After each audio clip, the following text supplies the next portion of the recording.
मध्य Asia में मची उथल पुथल के बाद से अब इसका असर भारतीय बाजारों में भी पड़ने लगा है। आपको बता दें कि पीवीसी से लेकर के जो जितने भी मेटल के सामान हैं उनमें भी अब इजाफा देखने को मिल रहा है, उनके दाम अब बढ़ गए हैं। इसी को लेकर के व्यापारियों की चिंता भी बढ़ गई है। बता दें आपको कि ईरान और इजराइल और अमेरिका के बीच चल रहे युद्ध के कारण से अब ये लगातार हर चीज़ों में असर पड़ रहा है, खासकर खनिज तेल वहाँ से आता है खाड़ी देशों से। ऐसे में अब एक समस्या बहुत ज़्यादा बढ़ रही है कि जब खनिज तेल नहीं आएगा तो आखिर उनसे बनने वाले उत्पादों पर कितना असर पड़ेगा। ऐसे में हमारे साथ में व्यापारी समाज मौजूद है, हम इन्हीं से ही जानते हैं कि क्या क्या दिक्कतें आ सकती हैं।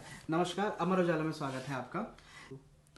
हमारा देश मुख्य तौर पर जो बाहर से तेल आता है उस पर आश्रित है, और जिस जो तेल आता है उससे अनेक प्रकार की चीज़ें बनती है। खनिज तेल हो गया, क्रूड ऑयल हो गया, पेट्रोल डीजल हो गए, और सबसे मुख्यतः जो बिल्डिंग कंस्ट्रक्शन में होता है प्लास्टिक का दाना, जो बड़ी बड़ी कंपनियां कर रही हैं।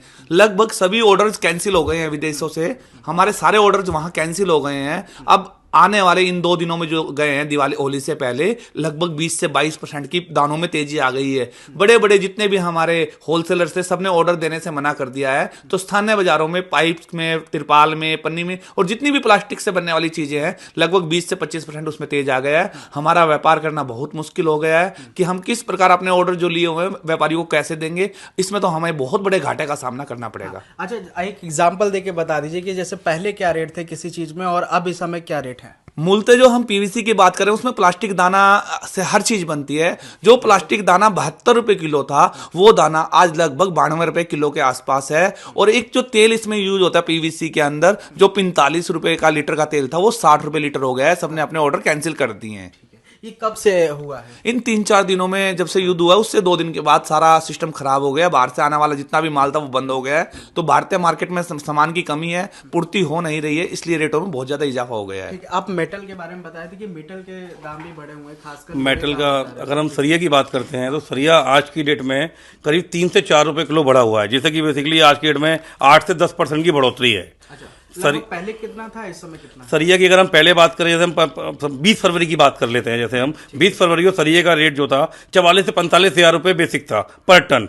आज की डेट में वो रेट 48 हज़ार पहुंच चुका है। और अभी धीरे धीरे और बढ़ रहा है। कंपनियां ऑर्डर नहीं ले रही हैं, माल नहीं है कंपनियों पे, कह रही है हम पे रॉ मटेरियल नहीं है, हम माल कहाँ से तैयार करें। ठीक है, तो क्या अभी ये जो उथल पुथल मची है, क्या इससे और भी रेट अभी बढ़ सकते हैं कुछ दाम?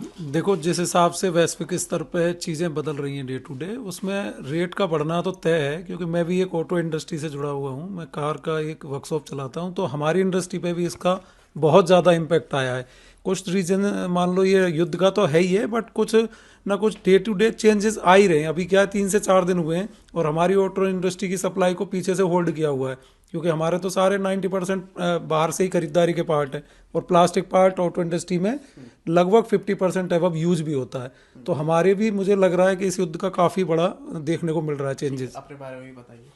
हम लोग जो हैं वो हॉस्टल इंडस्ट्री और बैंक्वेट हॉल से हैं। तो बैंक्वेट हॉल में डिस्पोजेबल जितने भी यूज़ होते हैं या पेइंग गेस्ट अकोमोडेशन जितना भी हाउसकीपिंग मटेरियल यूज़ होता है, उस सारे के सारे में मार्केट में सप्लाई बहुत ज़्यादा लिमिटेड हो गई है युद्ध के होने से, जब से शुरू हुआ है। और उसके बाद सप्लाई भी नहीं है वहाँ पे मार्केट में।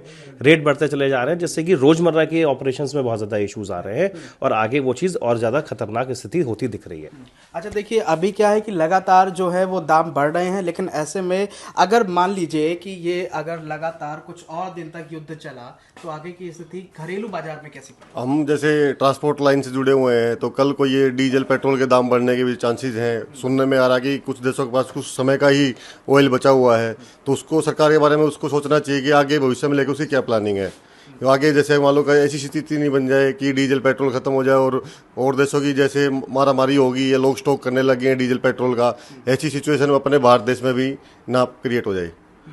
ठीक है, तो देखिए ये डर जो है वो लगातार व्यापारियों में बना हुआ है कि अगर अगले कुछ समय तक इसी तरीके से वैश्विक उथल पुथल मची रही तो घरेलू बाजार में इसका सीधा असर पड़ सकता है, और अभी से इसका असर देखने को मिल रहा है। वीडियो जर्नलिस्ट जय ठाकुर के साथ ऋषभ कौशल की रिपोर्ट। आपके राज्य की खबरें, आपके शहर की खबरें सबसे पहले जानने के लिए देखते रहें अमर उजाला। चैनल को सब्सक्राइब जरूर कर लें और पाएं हर अपडेट।